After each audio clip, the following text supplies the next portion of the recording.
memang aktif. Kerana ini buat lubangnya tuh cukup kecil tapi di dalamnya tuh besar. Masuk, masuk, masuk, masuk!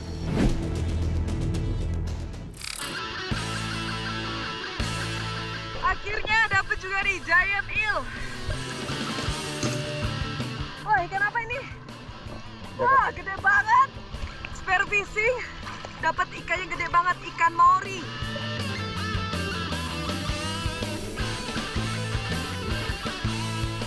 Ini pertama kali saya dapat bia ini dengan ukuran yang jumbo, yang besar banget nih.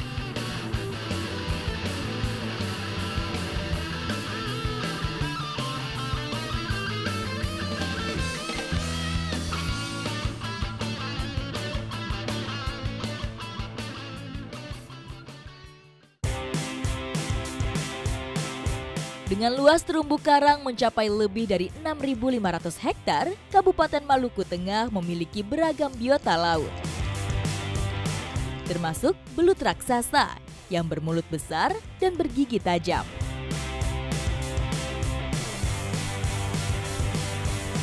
Kami melakukan perburuan dengan berbekal anak panah. Memeriksa setiap terumbu karang yang tersebar di pesisir negeri Tial. Kata si abang, nih di daerah sini tuh udah ada hewannya. Cuman memang harus dipancing dulu, pakai ikan yang udah mati, itu terus diremas-remas sampai dia jadi hancur. Jadi bau ikannya itu akan mengundang dia buat keluar.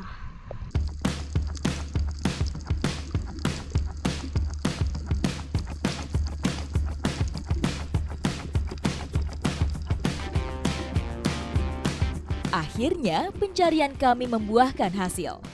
Hewan bermoncong runcing ini menampakkan diri di antara lubang. Salah satu sparrow langsung membidiknya. Wah! Nih, akhirnya dapet juga nih giant eel. Itu morea ukurannya besar banget nih. Dia panjangnya kurang lebih ada 1 sampai 1,5 meter.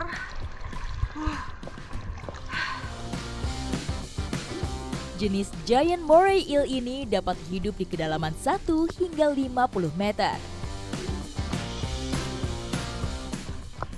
Jackpot banget nih dapatnya nih. Di siang hari kayak gini, dapat yang sebesar ini. Wah. Giant moray eel termasuk salah satu jenis belut laut terbesar.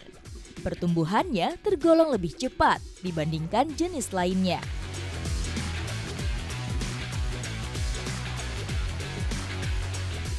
Nah, giant eel ini ukurannya tuh bisa mencapai 3 sampai 4 meter. Dan ini udah ukuran yang lumayan besar, udah cukup besar nih. Dapatnya 1,5 meter. Panjang banget. Kami kembali melanjutkan pencarian, memeriksa setiap lubang karang tempat persembunyiannya.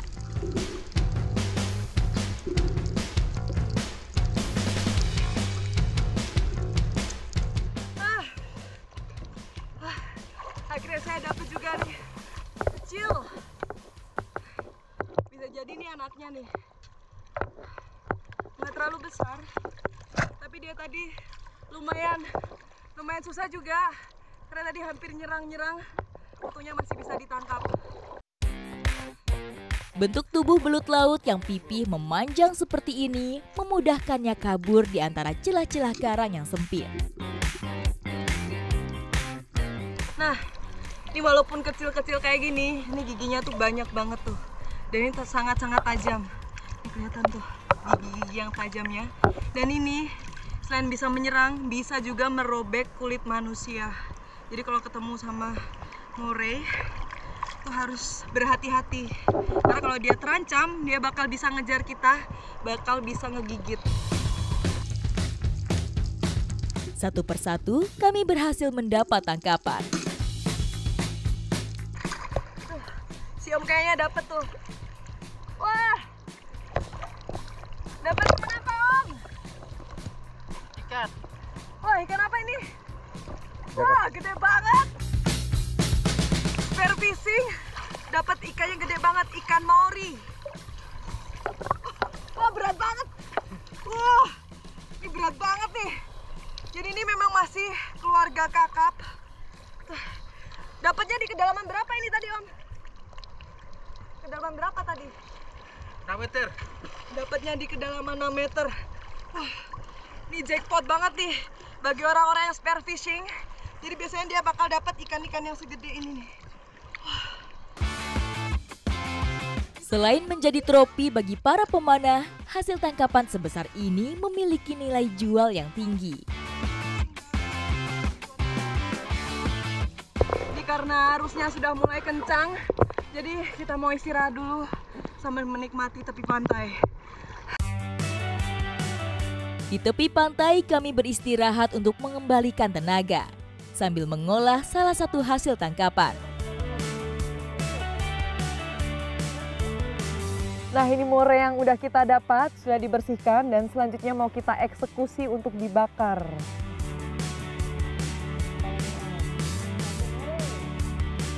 Sambil menunggu matang, saya menyiapkan sambal colo-colo sebagai pelengkapnya.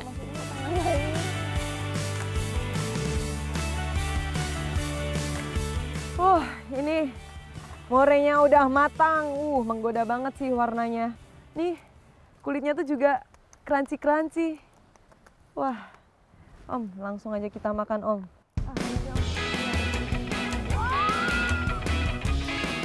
Kulitnya, garing banget.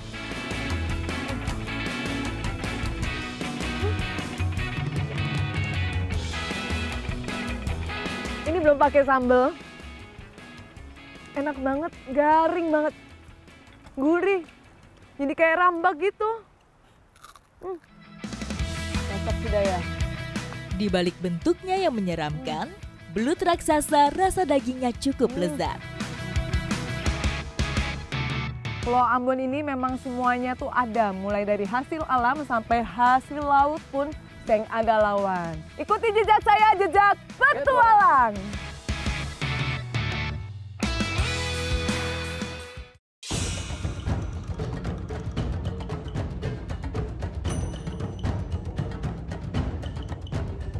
Langkah kaki membawa saya ke Nusa Indah atau Pulau Ibu. Julukan Ambon sebagai pulau induk atau pusat dari Kepulauan Maluku. Alam Pulau Ambon adalah berkah bagi kehidupan warganya, termasuk Negeri Tial, Kecamatan Salahutu. Berada di lokasi tebing, para pencari madu di Desa Tial mencari madu di tempat yang berbeda. Bukan di atas pohon, tetapi di bebatuan karang. Ikuti jejak saya, jejak petualang. Target pencarian kami kali ini tersembunyi di balik kanopi alam. Lumayan tinggi ya.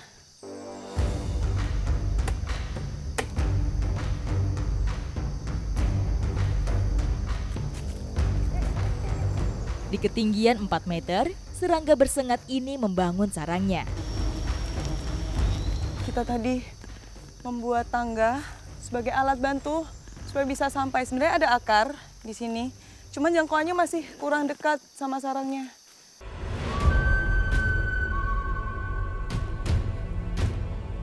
Dengan cekatan, langkah pencari madu menapaki setiap anak tangga menuju sarang. Ini susah banget naiknya, jadi saya harus naik di akar ini karena bambu yang tadi dibuat tangganya itu goyang-goyang, takutnya terlalu rapuh bisa patah. Asap dimanapun menjadi alat pengusir lebah mujarab yang biasa digunakan para pencari madu.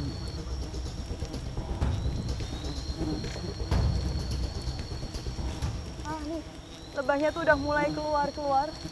Dan dia memiliki ukuran yang kecil. Jadi jenis lebahnya nih Apis cerana. Apis cerana termasuk jenis lebah madu yang tidak agresif. Ya Bang ya, nggak pakai alat apapun dan benar-benar langsung pakai tangan. Sengat Apis cerana tidak begitu menyakitkan dengan tingkat racun yang rendah. Meski begitu, kami tetap berusaha menghindarinya. Ini karena saya nggak pakai tangga dan pakai akar, Ini tuh jadi akarnya tuh gampang goyang-goyang. Lumayan serem, apalagi buat pijakannya tuh cuma kecil banget. Berbeda dengan lebah madu tubuh Apis dorsata yang lebih besar, spesies ini dengan tubuhnya yang mungil biasa membangun sarang di dalam lubang. Jadi memang Apis serana ini buat lubangnya tuh cukup kecil, tapi di dalamnya tuh besar. Agar kawanannya kembali bersarang di tempat ini, tidak semua sarang kami ambil. Hanya bagian yang berisi madu saja yang kami kumpulkan.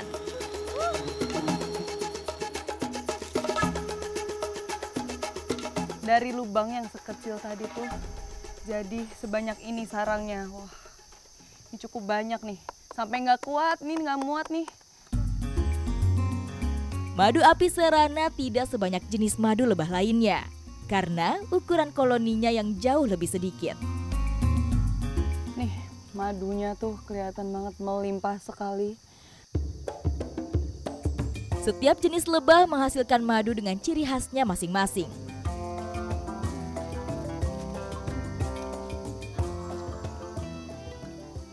Ini rasanya manis banget madunya.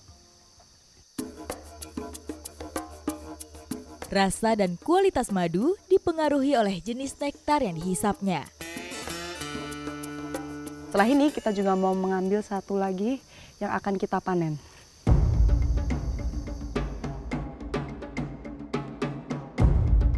Nah, ini kita sudah sampai di lokasi yang kedua. Ini masih di bebatuan juga, cuman bedanya dia agak di dalam tuh lubangnya. Letaknya berada di permukaan, sehingga lebih mudah mengambil madunya. Masih dengan cara yang sama, jadi kita masih berusaha buat mengasapi supaya lebah-lebahnya ini mau keluar.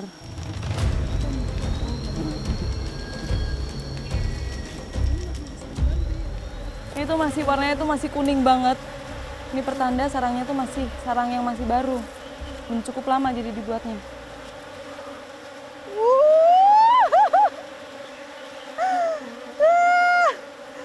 Ini dia. Wah, ini banyak banget nih madunya tuh. Tuh, kelihatan nih. Sarang ini dihuni oleh koloni lebah yang lebih besar. Saking banyaknya, dengung suaranya nyaring mengitari kami. Masuk, masuk, masuk, masuk. Ini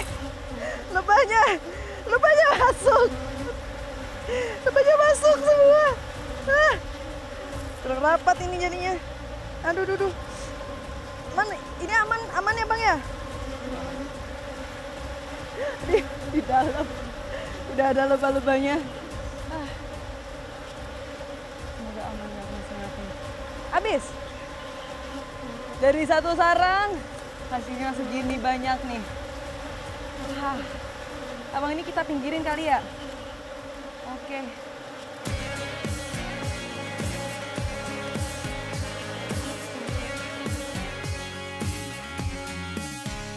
Sarang yang berhasil kami kumpulkan langsung kami olah sebelum disimpan dalam kemasan.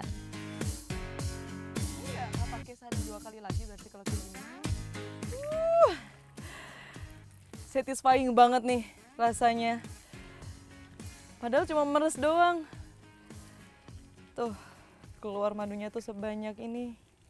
Madunya ini tuh jauh lebih kental daripada madu yang ada di pohon. Karena dia tepat di dalam lubang, jadi itu jarang dan nggak terkena air hujan sama sekali.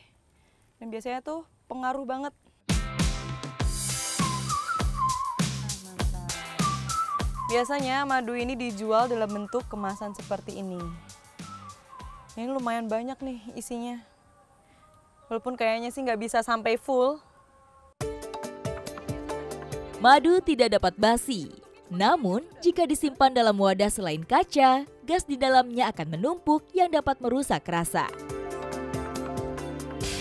Satu botol ini memiliki nilai yang sangat tinggi sebanding dengan perjuangannya. Ikuti jejak saya, jejak petualang.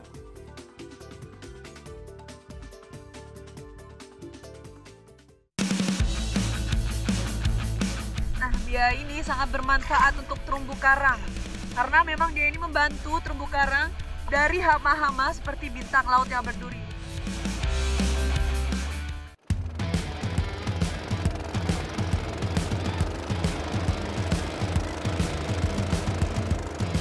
Perairan Maluku menyimpan 75% jenis terumbu karang dunia. Ekosistem bawah laut yang menjadi rumah bagi ratusan jenis moluska, termasuk beberapa spesies langka.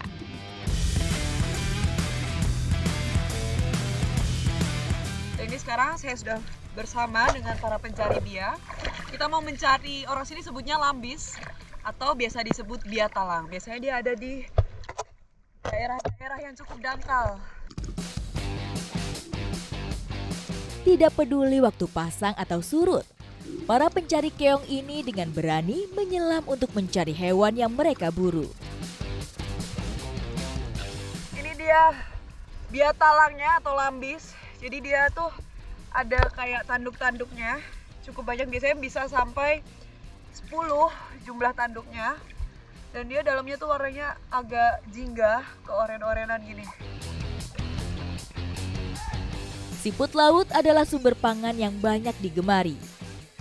Biasanya sama masyarakat sekitar dagingnya itu dimakan dan juga buat luarnya, cangkangnya ini mereka pakai untuk hiasan atau biasanya dijual juga nih. Karena kalau dibersihkan nih jadinya tuh bagus banget.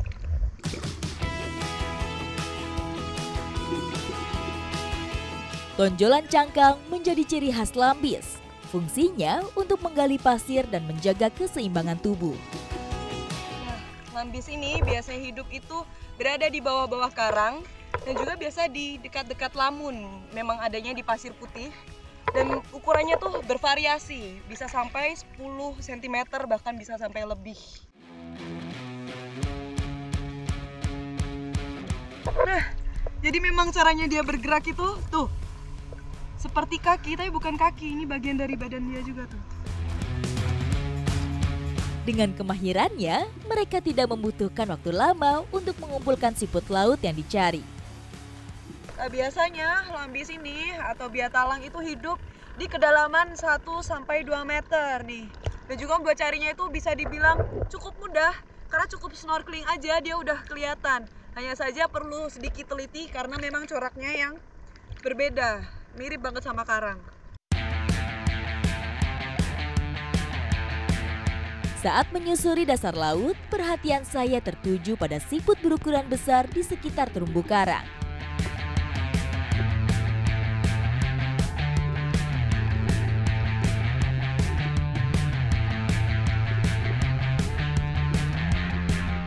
Wah, ini pertama kali saya dapat bia ini dengan ukuran yang jumbo, yang besar banget nih. Tuh, apalagi dapatnya 2. Jadi kalau di sini disebutnya bia tauring atau bia kepala kambing.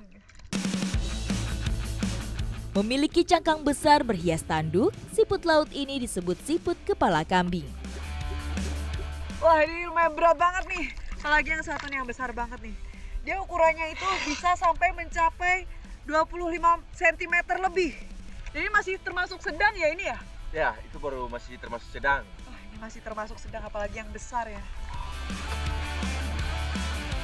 Karena ukurannya, moluska satu ini termasuk jenis siput laut helm terbesar. Nah, bia ini sangat bermanfaat untuk terumbu karang. Karena memang dia ini membantu terumbu karang dari hama-hama seperti bintang laut yang berduri. Jadi biasanya bintang laut yang berduri itu dimakan sama bia ini. Jadi untuk populasi terumbu karangnya itu jauh lebih bagus. Jadi sangat membantu banget nih. Sebagai pemakan alga, siput laut berperan penting dalam menjaga keseimbangan ekosistem laut.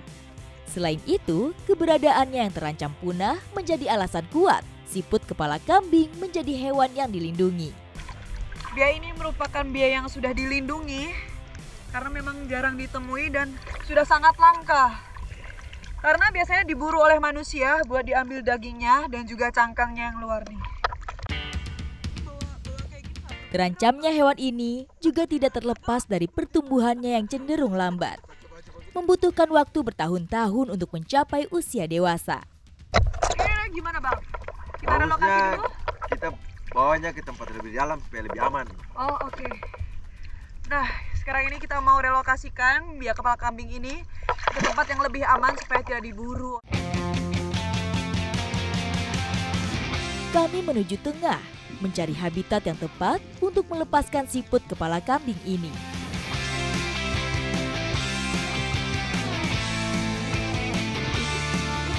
Nah, akhirnya bianya sudah direlokasikan ke tempat yang lebih aman. Tadi ada di kedalaman sekitar 7-8 meter dengan harapan supaya bianya semakin bertambah banyak dan populasinya semakin banyak juga. Dan diharapkan jauh dari jangkauan manusia, tidak diambil-ambil lagi. Semakin jauh dari perkampungan, semakin aman hewan ini dari ancaman orang-orang yang tidak bertanggung jawab.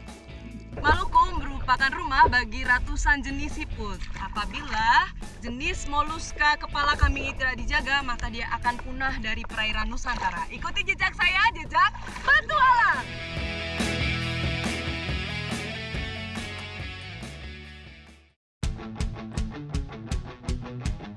Emas dari timur merupakan julukan yang disematkan untuk buah pala. Pada masa penjajahan, buah pala memiliki nilai ekonomi yang sangat tinggi, sehingga paling dicari oleh bangsa-bangsa Eropa. Sebagai salah satu penghasil pala terbesar di Nusantara, Maluku mampu memproduksi hampir 6.000 ton setiap tahunnya.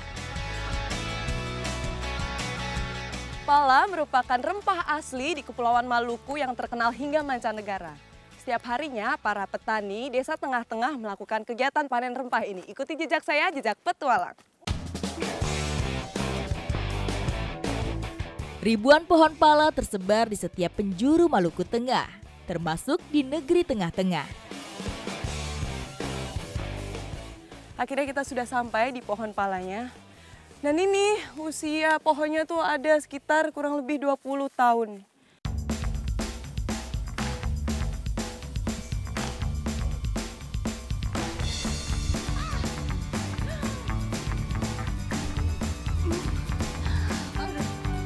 Ini baru awal aja, cukup susah karena di bawahnya tuh pijakannya sangat tipis banget dan kecil-kecil. Wah, kalau di atas sudah aman ya, semoga. Berdiri menjulang hingga 15 meter, cukup sulit bagi saya untuk memanjat pohon pala ini.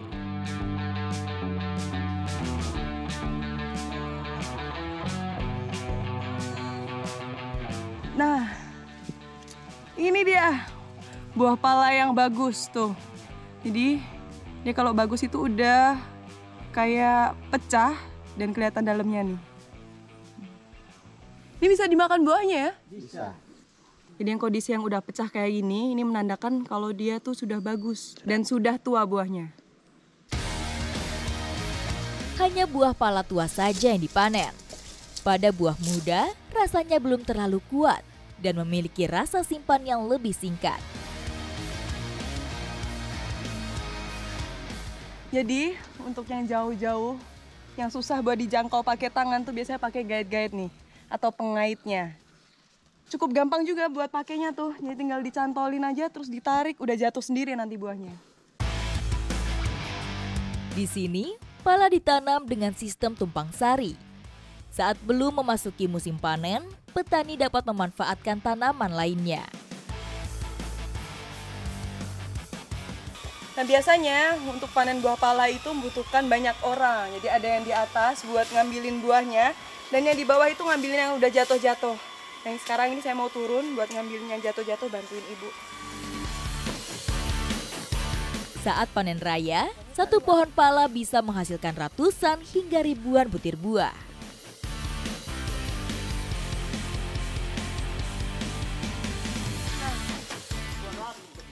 Ini dia buah pala yang tadi di atas itu udah mulai kepecah. Jadi waktu jatuh ke bawah, tuh, jadi tinggal bijinya aja. Nah biasanya, ini kalau udah jatuh dan nggak ada yang manen, itu masih bisa awet. Jadi nggak akan bingung-bingung buat ini, buat panennya lagi, karena udah kepecah kayak gini. Buah pala yang jatuh dari pohon, lama-kelamaan warnanya akan mirip dengan tanah, sehingga harus jeli mencarinya. Nah biasanya buah yang udah jatuh dan kering kayak gini tuh, Ini masih bisa dimanfaatkan, hanya saja tidak ada fulinya. Berbeda dengan biji, fuli atau selaput pala cepat membusuk. Biji pala kami pisahkan dari dagingnya. Nah, ini bedanya yang udah siap panen, yang udah tua, dan ini yang masih muda tuh. Kalau yang masih muda kayak gini, walaupun udah dikupas, itu nggak bisa dijual.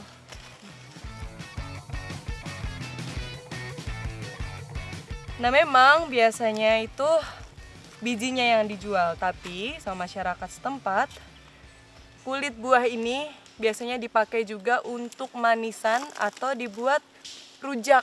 Ada rujak khasnya sendiri nih. Sambil menunggu abangnya ngambil, kita habis ini mau buat rujaknya. Rujak sederhana yang akan kami buat nantinya akan dicocol dengan bekasang, yaitu saus khas Maluku. Jadi ini tuh dari organ dalamnya ikan yang diolah, direbus. Dimasak. Yang dimasak terus sampai dia hancur, tuh jadi kayak gini nih. Ini namanya kalau di sini bakasang, kalau tempat kita mungkin namanya petis ya. Tidak hanya untuk rujak, sambal ini biasa menemani nasi dan lauk pauk.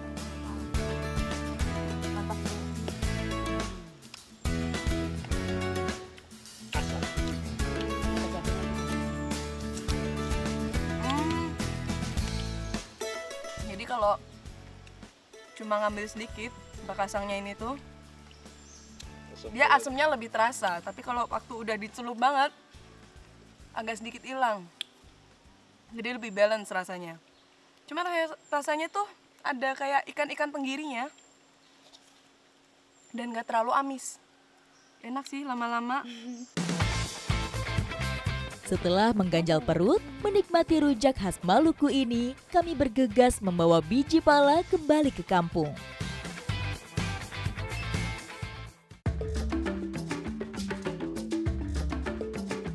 Dan biasanya ibu-ibu itu kalau mengeringkan pala itu pakai para-para, dan para-para ini tuh sudah ada di rumah mereka masing-masing.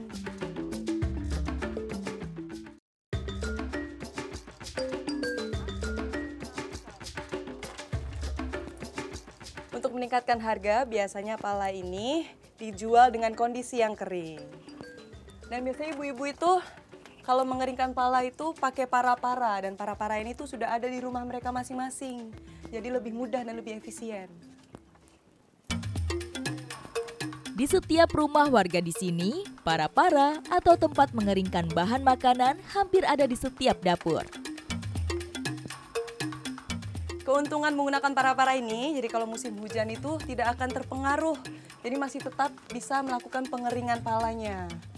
Selain itu, nih, jadi sambil masak bisa juga mengeringkan palanya nih. Tuh. Biji pala kering dapat bertahan hingga beberapa tahun. Nah, ini adalah tanda ketika palanya itu sudah kering. Jadi ada bunyinya, ada suaranya. Pengeringan menggunakan para-para tidak mempengaruhi harga dan kualitas hasil olahan. Lebih dari sekedar rempah, pala ini yang membuat tanah Maluku disorot dalam perdagangan rempah dunia. Ikuti jejak saya, jejak petualang.